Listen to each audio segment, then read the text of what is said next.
Assalamualaikum warahmatullahi wabarakatuh. Kita masuk pada pertemuan kedua. Pada pertemuan kedua ini kita akan membahas mengenai klasifikasi media pembelajaran menurut ahli, ciri fisik, unsur pokok, pengalaman belajar dan penggunaannya. Tujuan dari pembelajaran. Tujuan pembelajaran adalah yang pertama, peserta didik diharapkan dapat memahami berbagai klasifikasi media pembelajaran menurut ahli dan mengetahui perbedaan serta kegunaan masing-masing jenis media. Yang kedua, peserta didik dapat mengidentifikasi ciri fisik dari media pembelajaran, termasuk ukuran, bentuk, warna, tekstur, dan bahan yang digunakan dalam media pendidikan. Yang ketiga, peserta didik dapat menjelaskan unsur-unsur pokok yang membentuk media pembelajaran seperti konten, format, teknologi, dan keterlibatan pengguna. Yang keempat, peserta didik diharapkan dapat memahami bagaimana media pembelajaran mempengaruhi pengalaman belajar siswa, termasuk aspek interaktivitas, keterlibatan sensorik, dan konsistensi penyampaian informasi. Yang kelima, peserta didik dapat memilih dan menggunakan media pembelajaran secara efektif dalam kegiatan belajar mengajar, serta mengevaluasi keberhasilan media tersebut dalam mendukung pencapaian tujuan pembelajaran. Sekarang kita masuk kepada klasifikasi media pembelajaran menurut para ahli. Menurut Mayer tahun 2005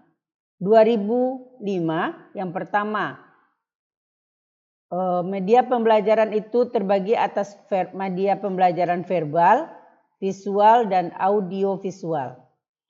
Yang dimaksud dengan media pembelajaran verbal adalah media yang mengandung informasi berbasis kata-kata seperti teks dan narasi. Kemudian media pembelajaran visual, media yang mengandung informasi berbasis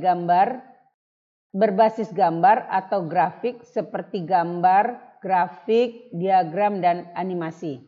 Yang ketiga, audiovisual. Audiovisual merupakan gabungan antara unsur suara dan gambar seperti video, film, dan animasi berbasis suara. Kemudian menurut para ahli yang berikutnya adalah Arsyad tahun 2011 di mana membagi atas 4. Yang pertama media cetak, media elektronik, media optik, dan media digital. Yang dimaksud dengan media cetak ini berupa buku teks, lembar kerja, majalah, dan poster. Kemudian media elektronik berupa televisi, radio, komputer, dan video. Selanjutnya media optik berupa slide, transparansi, dan film. Dan media digital seperti CD, DVD, dan materi pembelajaran yang berbasis internet. Menurut pakar berikutnya adalah Heineck tahun 1982 di mana para ahli ini membagi atas 3. Yang pertama media yang menyajikan informasi seperti buku, gambar, dan diagram. Yang kedua media yang menggambarkan proses seperti diagram alir, animasi, dan video. Yang ketiga, media yang menyajikan eksperimen langsung seperti model dan simulasi. Selanjutnya kita masuk kepada ciri fisik dari media pembelajaran tersebut. Yang pertama, sebelumnya kita jelaskan ciri fisik dari media pembelajaran merujuk pada karakteristik yang terlihat dan dirasakan secara langsung. Media pembelajaran memiliki ciri fisik yang berbeda-beda, antara lain yang pertama, ukuran dan bentuk media cetak seperti buku dan brosur yang memiliki ukuran yang tetap. Sedangkan media digital seperti presentasi PowerPoint dapat disesuaikan ukurannya sesuai dengan kebutuhan. Yang kedua, warna. Penggunaan warna dalam media dapat menarik dan mempermudah pemahaman. Misalnya warna untuk menandai informasi penting atau untuk menciptakan kontras visual. Yang ketiga, tekstur dan bahan media seperti model dan papan tulis memiliki tekstur fisik yang dapat diraba, sedangkan media digital tidak dapat dirasakan secara langsung. Unsur-unsur pokok media pembelajaran. Yang pertama, konten. Konten atau isi materi adalah hal yang paling penting dalam media pembelajaran. Ini mencakup informasi yang ingin disampaikan kepada peserta didik. Selanjutnya, format. Format media mencakup cara penyajian informasi. Media pembelajaran dapat berupa teks, gambar, audio, video, dan gabungan dari beberapa bentuk ini. Unsur selanjutnya adalah penggunaan. Penggunaan teknologi dalam media digital, teknologi berperan besar dalam menyampaikan materi. Teknologi juga dapat memfasilitasi interaksi yang lebih dinamis dan menyenangkan. Selanjutnya adalah keterlibatan. Keterlibatan pengguna dan keterlibatan peserta didik dalam menggunakan media sangat penting agar media efektif. Media harus mendorong partisipasi aktif dari siswa tersebut. Yang selanjutnya adalah pengalaman belajar. Media pembelajaran memiliki pengaruh besar terhadap pengalaman belajar. Beberapa hal yang perlu diperhatikan dalam hal ini adalah yang pertama, interaktif media yang memungkinkan siswa untuk berinteraksi. Seperti simulasi atau permainan edukasi dapat meningkatkan keterlibatan siswa dalam belajar.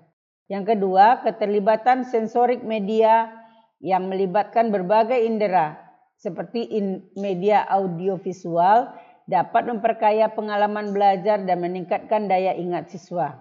Yang ketiga, konsistensi dan kejelasan media pembelajaran. Konsistensi dan kejelasan media pembelajaran harus jelas dalam menyampaikan informasi dan konsistensi dalam penggunaan elemen-elemen desain untuk menghindari kebingungan. Penggunaan media pembelajaran. Yang pertama, pemilihan media yang tepat. Pemilihan media yang tepat, memilih media yang sesuai dengan tujuan pembelajaran sangat penting. Misalnya untuk topik yang membutuhkan visualisasi, proses, media video atau animasi bisa lebih efektif. Yang kedua, integrasi dengan kurikulum. Media harus dipilih dan digunakan sesuai dengan kurikulum yang berlaku, mendukung pencapaian kompetensi yang diharapkan. Yang ketiga, menyediakan aksesibilitas. Media pembelajaran sebaiknya mudah diakses oleh semua siswa. Jika menggunakan media digital, dipastikan setiap siswa dapat mengakses dengan perangkat yang tersedia. Yang keempat, evaluasi penggunaan media. Evaluasi penggunaan efektivitas media yang digunakan sangat penting. Hal ini bisa dilakukan melalui umpan balik dari siswa atau hasil evaluasi pembelajaran. Pada bab 2 ini dapat kita ambil kesimpulan bahwasanya media pembelajaran adalah salah satu komponen penting dalam proses belajar mengajar. Klasifikasi media pembelajaran menurut para ahli memberikan gambaran tentang berbagai jenis media yang dapat digunakan. Setiap jenis media memiliki ciri fisik dan unsur pokok yang berbeda-beda, dan media tersebut memberikan pengaruh besar terhadap pengalaman belajar siswa. Pemilihan dan penggunaan media yang tepat dapat meningkatkan kualitas pembelajaran secara signifikan.